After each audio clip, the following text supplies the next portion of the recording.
nearly a year on from October the 7th because they are still hostages in Gaza, being held by Hamas.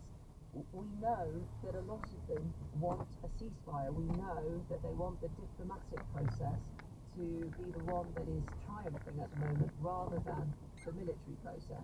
What do you say to those people, to those Israeli citizens and those of that view?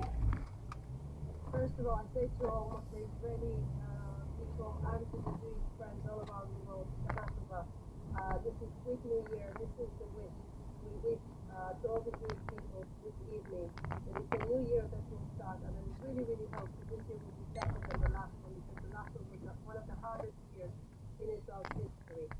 I think people in Israel want security more than anything, and they know that our enemies are not the type of enemies that without action, they will just cease their fire. When we're talking about ceasefire, it should be mutual. When Israel says ceasefire, our enemies are actually being more aggressive towards Israelis. So unfortunately, we don't live in a peaceful place around the world. We live in the Middle East. We're the only democracy in the Middle East, and we are surrounded by jihadi ideology terror organizations. So we need to make sure that they get the message. And I think by eliminating Hassan Nasrallah, Hezbollah got the message. By making sure... But there's one thing to go for proxies. Sorry, there is one thing to go for proxies and leaders, and it's no small feat to have that as a goal and to be working towards that. It's another thing to say that Iran, a state, is now going to pay. And I just have to say, as we come to the end, is your view that all-out war is what's on the table now? I'm saying again, as much as we will not respond, all-out war will. If we want to prevent all-out war, we must make sure that the red line is clear to the Iranians, and when they cross it, they pay the price. So actually, all Israeli actions are preventing all-out war, not creating it, because we are responding to the aggression of the Iranian regime. Ambassador Israeli ambassador to the UK. Well, Keir Starmer spoke last night, not long after the Iranian missile strikes took place, saying in his message the UK stands fully behind Israel's right to defend its country and its people against threats. Chris Mason, our political editor, joins us. As we heard there from the ambassador, Chris, the vow is of a severe retaliation on Iran. Would the UK support that? It's interesting unpicking the Prime Minister's language both last night and indeed then the words of the Defence Secretary very late last night. John Healey confirming just before 11 o'clock last night that British forces had played their part in attempts to prevent further escalation in the Middle East, to quote Mr Healey directly. Keir Starmer has made it clear in the last few months since he became Prime Minister, and indeed beforehand, that he fully supported the previous UK government's support for Israel after those drone and missile attacks from Iran back in April. We await further detail of the precise nature of the UK's involvement last night. I understand it did involve jets. We will see the extent to which it matches the scale of what was offered in April. And yes, that is obviously the next question. Is there a need more direct aggression, right, as opposed to defense when an attack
rather, Celtic were held to chasing several undefeated teams in Europe.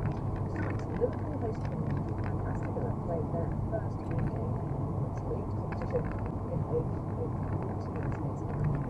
to the former CEO of Aston Villa, Christian Thursday. Morning, Christian. You also have coached executive role, go down that road quite now. Obviously, back Villa, you were the CEO in 2018, they were the lower half of the championship at the time. You left the club last year, back to the Premier League and returned to Europe. How did you try and move towards what was a big target for getting back into Europe in the Well, listen, I think it's great to be today. Villa supports the title of the European Cup against it's the pinnacle of the club's much of this year, so it's a natural status associated with the grand Bayern Munich to draw with this return to seasons. Could be more evocative. I admit that when I went there in 2018, this was a dream to return to January also was a session of Villa fans. The club has the skills to let itself more driven by the reality now when I went there in 2018. Yeah. I think it will change that. It will change when managers get to our club. Oh yes, that's very interesting that he obviously has that pedigree as well of European football. We are playing, though, or Aston Villa are playing 6 times European champions Bayern Munich.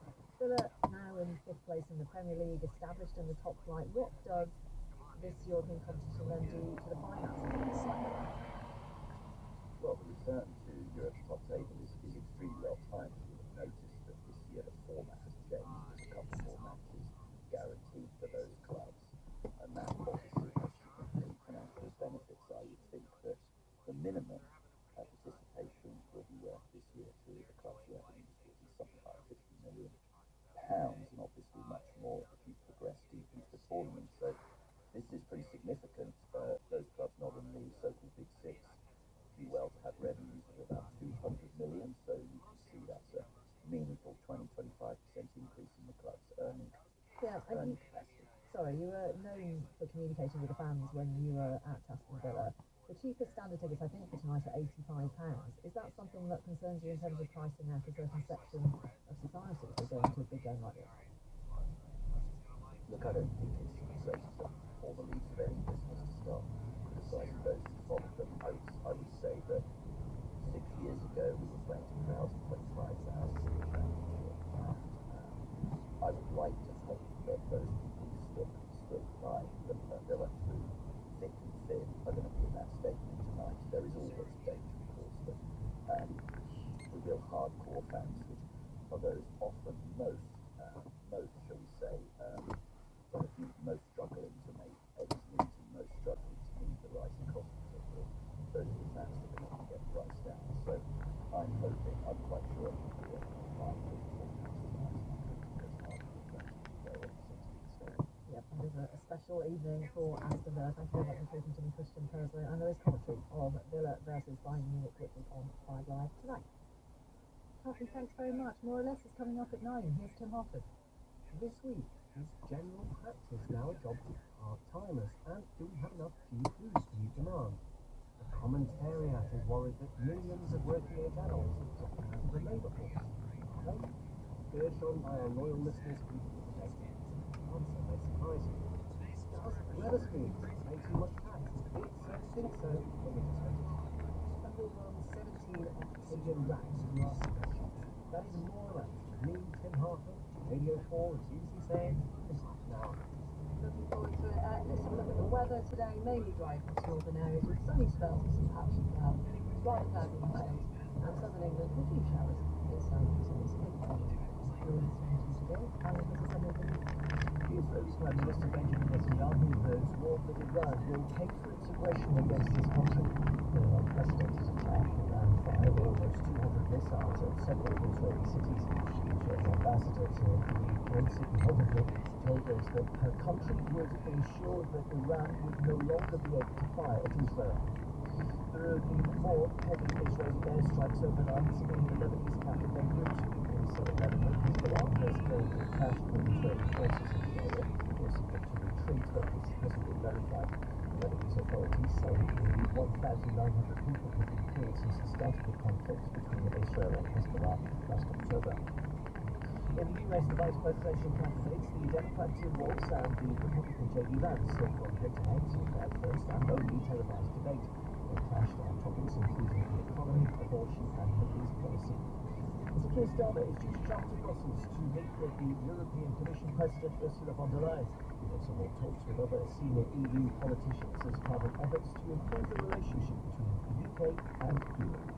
Alan, thank you very much. It is 25 to 9. We don't know yet what Israel is planning for the territory that it has invaded in southern Lebanon. Will it hold it and create a buffer zone? In Gaza, it has had to go back into the same areas repeatedly in the battle against Hamas, and we don't know what the plan for the day after the war is or will be. General David Petraeus joins us, former director of the CIA, co-author of Conflict, The Evolution of Warfare from 1945 to Gaza. Welcome, General Petraeus. Good to be with you, Michelle. Thank you. Now, with your experience of leading Allied forces in Iraq during the surge 2007 to 8 and then again in Afghanistan from 2010 to 11, what is your sense or your view of the way Israel's fought in Gaza? My sense is that there needs to be what the Israeli Minister of Defense has called for, which is a vision for the future. How will Israel not only have created Hamas, but ultimately have destroyed it, which means that there has to be the imposition of security in Gaza. You may recall that when it came to the surge in Iraq, we changed our plans 180 degrees from clear and leave, which is really what Israel is doing in Gaza, as you noted, going back again and again and again, after which Hamas can reconstitute, albeit without the weapon systems that they would normally have gotten through the tunnels in the south. We want to clear and hold until discuss this with senior Israeli leaders. Many of them recognize the imperative of doing this, because without doing this, again, you can't establish security. You can't ensure that Gaza cannot that Hamas cannot reconstitute. And you can't ensure that Hamas can't continue to influence, if not govern directly, those in the Gaza territory. There should be a vision for the Palestinian people that is much better than it has been in the past. And if you establish 4點鐘左右，唔係4點幾鐘過去 library 嘅。4點幾去 library。Okay, bye bye. During the surge, then you can begin to provide humanitarian assistance in an orderly fashion. It won't get hijacked by criminal elements or Hamas remnants. You can begin reconstruction, the establishment of basic services and so forth. And then you could introduce Palestinian security forces trained and equipped, possibly by the U.S., that could establish the kind of security that is necessary for the future. This is difficult. It would require Israel to go in and reoccupy Gaza, which many don't want to see. The problem is that it's the only alternative that I see. No other force is going to go in there and do that for Israel. There's a really important aspect of the clear hold build strategy. You reflected this, I think, when you said gated communities, but I just want to understand it properly. Didn't it mean that you go into an area, you clear it of the extremists, you then protect it with the civilians inside, and you provide them with everything they need for life to carry on? That's exactly right. And the way you do it, frankly, is with walls. They actually work. We established 12 gated communities inside Fallujah. We then ensured that going in and out of those communities was only possible. We gave biometric ID cards to each of the people. The Israelis are very good at biometrics, and in issuing those cards, they'll also identify a number of the Hamas extremists that carried out barbaric activities on 10/7. As you do it sequentially, you do it bite-size at a time. That enables a force that doesn't have the large forces that we had at our disposal in Iraq, that enables them to do this in bite-sized chunks. I just don't see any alternative to that if you're going to provide a better future for the Palestinian people in Gaza, who right now are living in a very dire humanitarian circumstance with much of all the infrastructure. So the fact that hasn't happened, what are the implications of that? What does that store up for the future? Because there's such a big difference between the fights you've been part of. For example, the Taliban in Afghanistan, ultimately they did come back. ISIS has not been destroyed. Well, yes, and you kind of had to, but the contrast I'm trying to bring out is that No, that was very sustainable. right, But there Vietnam, should have been no withdrawal. Okay, but what I mean is that you can put a geographic distance between America and those battles, whereas Israel, the Arab countries, and Iran are living cheek by jowl, certainly in the same region. So, are you essentially saying this is a short-term strategy on Israel's part? I'm saying that they need long-term strategy. It's an imperative for Israel to provide a better future for the Palestinian people if they're ever to live side by side. And as you know, we had oceans at the top. We could walk away. It's a disastrous outcome for those in Afghanistan, but it's not as if they're right on our border. In this case, Gaza is long-term for obviously the problems of the past return, albeit without the weapons. Israel controls that southern border. By the way, I'm one who thinks that they should retain control of the Philadelphia corridor, as that border is called, to ensure that those tunnels cannot be reopened. That still doesn't solve the problem. There really has to be a plan to provide a better future for the Palestinian people in Gaza, so that they don't just return to Hamas again and again. It becomes Hamas 2.0, 3.0, and so forth. And the way to do that is to provide security. There's a famous saying by an iconic figure from the Vietnam War in the U.S. who said that security can be 10% of the problem or 90% of the problem, whatever it is. It's the first 10% or first 90%. There has to be security established over time. Palestinian security forces, Arab forces, contractors, others can all help with that. But it's going to require Israeli Defense Force soldiers to establish it in the first place, to then enable all the other actions that need to be taken for fellow human beings, for Palestinians, for Israel's neighbors, if they're ever to live peacefully side by side. General David, yes, thank you. With 18 minutes tonight, Iran has made a big mistake by attacking Israel and will pay for it. Reminding those of the words from Israel's Prime Minister Benjamin Netanyahu after Iran launched around 180 ballistic missiles towards Israel. That's right, 182 was there from the Israeli ambassador to the UK. Washington also, before it happened, warned of severe consequences for Iran. Now the world waits. Hazra Nadi is a special correspondent for BBC Kurdish. Hazra, good morning. Good morning. What can you say about how it is in Iran today and what messaging has gone out to the Iranian people? Well, the message is that we have replied, we have responded to the recent aggressive actions of Israel in killing the leader of Hezbollah, the killing of a top Revolutionary Guard commander in Beirut, and also the assassination of the Hamas leader in the middle of Tehran a month and a half ago. So the message is that we've done this and we see this as the end of the matter. They are very clear about this. They don't want this to continue. That messaging to Israel is that this is the end of it unless Israel responds. And if Israel responds, then Iran will come up with a strong response to that.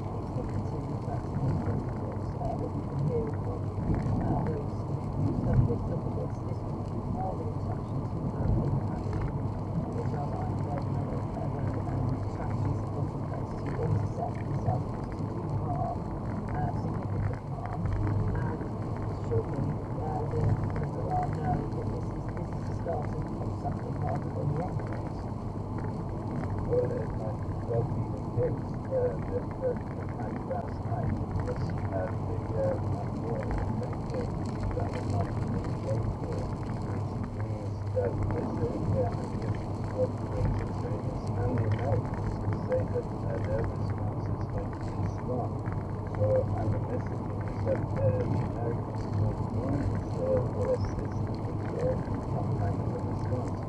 And so the question here in Israel today is whether, what shape the response is going to take, how big a response, how big an attack, or how small an attack. Do you have a sense of how the Iranian people are they scared? There's hearing things like that Iran will pay the price for just hearing now from the ambassador, it's clear, isn't it? We are going to respond that a red line has been crossed. How are the Iranians? I think I was surprised that there was an attack across the world because I thought Iran was not a match for Israel at one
Will be interesting to hear about queues at petrol stations in Iran as that response is awaited. Catherine Archie, special correspondent for BBC. Let's turn now to Tom Tugendhat, an MP since 2015, a former security minister, now shadow security minister, because he is in the last four of the Conservative Party leadership contest. All four will take to the main stage of the conference this morning to make their final pitch to delegates in Birmingham, and Tom Tugendhat is on the line from there. Good morning to you.